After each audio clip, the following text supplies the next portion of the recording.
हरे कृष्ण, राधे राधे। भगवत गीता एक बहुपठित आस्तिक विज्ञान है जो गीता में सार रूप में दिया गया है। इसमें यह उल्लेख है कि मनुष्य को चाहिए कि वह श्री कृष्ण के भक्त की सहायता से भगवत गीता का अध्ययन करे और बिना स्वार्थ के उसे समझने का प्रयास करे।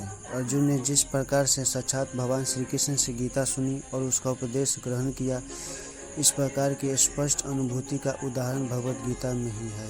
यदि उसी गुरु परंपरा से निजी स्वार्थ से प्रेरित हुए बिना किसी को भगवत गीता समझने का सौभाग्य प्राप्त हो, तो वह समस्त वैदिक ज्ञान तथा विश्व के समस्त शास्त्रों के अध्ययन को पीछे छोड़ देता है।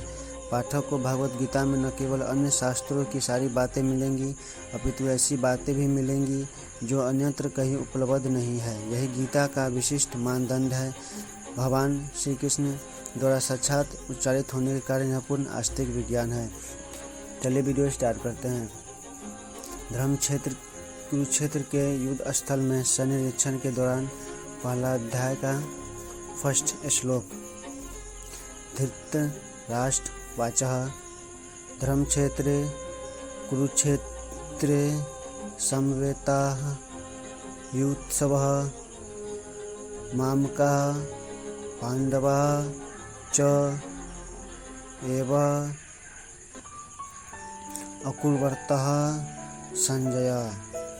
धृतराष्ट्र ने कहा, है संजय, धर्मभूमि कुरुक्षेत्र में युद्ध की इच्छा से एकत्र हुए मेरे तथा पांडु के पुत्रों ने क्या किया। यह भागवत गीता का पहला श्लोक है। महाभारत में वर्णित धृतराष्ट्र तथा संजय की वार्ताएं इस महान दर्शन के मूल सिद्धांत का कार्य करती है। माना जाता है कि इस दर्शन की प्रस्तुति कुरुक्षेत्र के युद्ध स्थल में हुई, जो वैदिक युग में पवित्र तीर्थ स्थल रहा है। इसका प्रवचन भगवान द्वारा मानव जाति के पथ प्रदर्शन हेतु तब किया गया जब वे इस लोक में स्वयं उपस्थित थे। धर्म क्षेत्र शब्द सार्थक है क्योंकि कुरुक्षेत्र के युद्ध स्थल में अर्जुन के पक्ष में भी श्री भगवान स्वयं उपस्थित थे। कौरवों के पिता धृतराष्ट्र अपने पुत्रों की विजय की संभावना के विषय में अत्यधिक संदिग्ध था। अतः इसी संदेह के कारण उसने अपने सचिव यानी संजय से यह प्रश्न पूछा था। पांडव तथा धृतराष्ट्र के पुत्र दोनों ही एक वंश से संबंधित हैं, किंतु यहाँ पर धृतराष्ट्र के वाक्य से उसके मनोभाव का प्रकट होते हैं।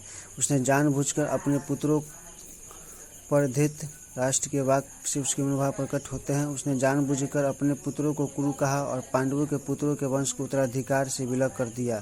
इस तरह पांडु के पुत्रों अर्थात अपने भतीजों के साथ धृतराष्ट्र की विशिष्ट मन स्थिति समझी जा सकती है।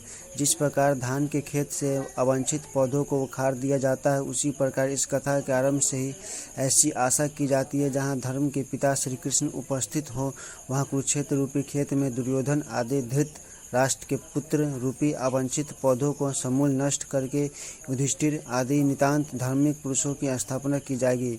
यहाँ धर्म क्षेत्र तथा कुरुक्षेत्र शब्दों की उनकी ऐतिहासिक तथा वैदिक महत्ता के अतिरिक्त यही सार्थकता है। नमस्कार, धन्यवाद, राधे राधे। हमारे वीडियो में बने रहिए। हम फिर आपको दूसरा श्लोक बहुत जल्दी आपके समक्ष लेके आएंगे। धन्यवाद। जय श्री कृष्ण, राधे राधे।